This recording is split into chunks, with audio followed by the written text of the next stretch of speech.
नमस्कार दोस्तों, आप सबका स्वागत है हमारे चैनल मास्टरमाइंड बाबा पर। आज मैं आपके लिए पॉलिटिकल साइंस की वीडियो लाया हूँ जिसमें क्लास 12 के पर्यावरण चैप्टर में से एक टॉपिक उठाया मैंने, साझी संपदा परंतु अलग अलग जिम्मेदारियों का सिद्धांत। तो सबसे पहले दोस्तों हमें समझना होगा साझी संपदा। साझा क्या होता है? साझा का मतलब होता है कॉमन, संपदा का मतलब क्या होता है? प्रॉपर्टी। तो साझी संपदा का मतलब क्या हो गया? Common property. कॉमन प्रॉपर्टी का मतलब क्या हो गया बच्चे? कॉमन प्रॉपर्टी का मतलब हो गया एक ऐसी प्रॉपर्टी जिस पर किसी एक का हक ना हो बल्कि सबका मिला जुला हक हो। ऐसा ही होता है जैसे कि क्या हुआ, अब एक गांव है, गांव में एक साझा चूल्हा चल रहा है, साझा परिवार सुना होगा। साझा परिवार क्या होता है?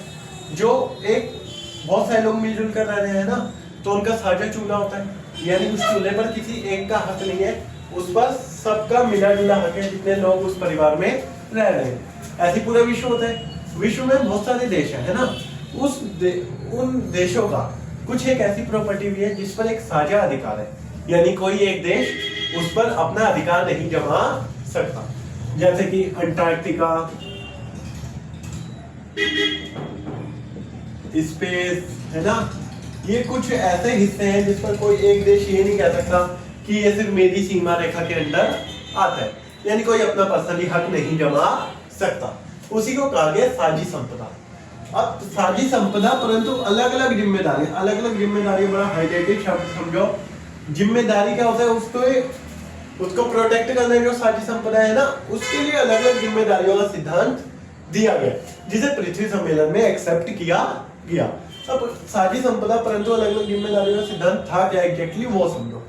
देखो ये भी पूरी दुनिया, ये दो भागों में डिवाइड है, उत्तरी गोलार्ध, दक्षिणी गोलार्ध। अब उत्तरी गोलार्ध के जो देश हैं उन्होंने क्या किया भाई, हमारे पर्यावरण को ज्यादा नुकसान पहुंचाया है, यानी इसे कह लो तुम विकसित कंट्री, विकसित देश, और इसे कह लो तुम विकासशील देश।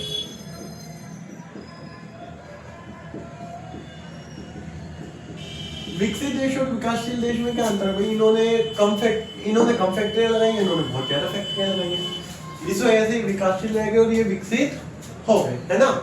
अब इनका क्या कहना है? इनका कहना है कि भाई अब जब बात आती है पर्यावरण पूरे तरीके से नष्ट होने की कगार पर है, तो ये तो आके कहते हैं भैया देखो साझी संपदा है तो उसे बचाने का अधिकार भी कैसा होना चाहिए? साझा होना चाहिए। लेकिन ये कहते हैं क्यों भाई, नुकसान किसने पहुंचाया ज्यादा? तुमने, तो ज्यादा रिस्पॉन्सिबिलिटी कौन उठाएगा? तू। दैट्स मीन उत्तरी गोलार्ध की ज्यादा रिस्पॉन्सिबिलिटी है पर्यावरण को बचाने के लिए। कौन कहता है? दक्षिणी गोलार्ध के देश। लेकिन उत्तरी गोलार्ध के देश क्या कहते हैं? नहीं भैया देखो दोनों की साझी संपदा है तो दोनों मिलजुल कर बचाएंगे। यानी ये वो वाली बात कर रहा है कि भाई दो भाइयों ने मिलकर 1 लाख रुपए उधार लिए, बड़े वाले भाई ने 90,000 रुपए उधार दिए, छोटे भाई ने 10,000 रुपए लिए थे बस। अब बड़ा भाई जब चुकाने की बारी आई कह रहा 50,000 तू दे, 50,000 मैं दूंगा। ये कोई बात सही है? नहीं ना। तो इसी तरीके से दक्षिणी गोलार्ध के देशों ने इस बात का विरोध किया और क्या बोला कि ऐसा नहीं होगा, अब तुमने पर्यावरण को ज्यादा नुकसान पहुंचाया है इसलिए तुम उसकी जिम्मेदारी भी ज्यादा उठाओगे, और हमने पर्यावरण को कम नुकसान पहुंचाया इसलिए हमारी जिम्मेदारी भी कम है। क्लियर हुआ कॉन्सेप्ट? इस कॉन्सेप्ट में सिर्फ और सिर्फ इतना था कि हमारी संपदा चाहे साझी है, यानी हमारी प्रॉपर्टी कॉमन है, बट हमारी जिम्मेदारी है यानी रिस्पॉन्सिबिलिटी डिफरेंट है। यानी जिसने ज्यादा नुकसान पहुंचाया मतलब उत्तरी गोलार्ध के देश, यानी उन्होंने अपनी ज्यादा डेवलप किया, अपने आप को विकसित कर लिया। अपने आप को विकसित करते करते वो भूल गए कि किस तरीके से संसाधनों को भी बचाना होता है ना। उस भूल के चक्कर में उन्होंने पूरे तरीके से पर्यावरण को नष्ट करना शुरू कर दिया, जिसकी वजह से आज वो दिन आ गया कि हम पर्यावरण को बचाने के लिए एक लंबी युद्ध लड़ रहे हैं, एक लंबी लड़ाई लड़ रहे हैं जिसमें सभी देशों का सहयोग जरूरी है।